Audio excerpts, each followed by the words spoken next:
Šovakar stāsts par miedziņu, bet vispirms daži jautājumi. Kad tu, tēti vai mamma, stāsti savu stāstu savam bērnam vai bērniem, kā tu domā? Vai bērns jūt, kādēļ tu stāsti šo stāstu viņam? Vai nav tā, ka bieži vien vecāki vai vecvecāki stāsta bērniem stāstus ar domu, lai bērni ātrāk dotos gulēt?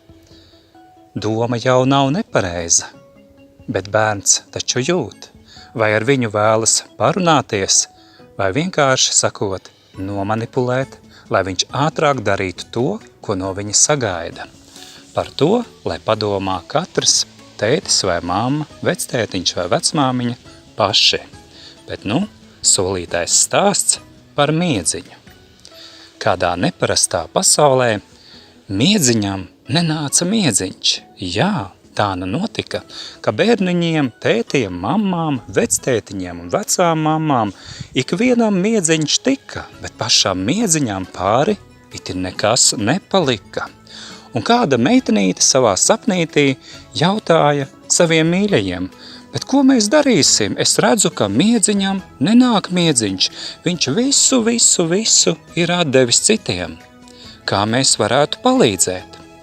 Un meitenīte, nesagaidot, ko teiks citi, pati arī pateica, ka viņai ir ideja, viņai ir laba doma, viņa dziedās dziesmiņu, miedziņa dziesmiņu. Varbūt tā palīdzēs miedziņam atpūsties. Un viņa dziedāja te vienu dziesmiņu, te otru, atcerējās arī 3. un 4. Un sapnītī viņa redzēja, ka miedziņam palika labāk.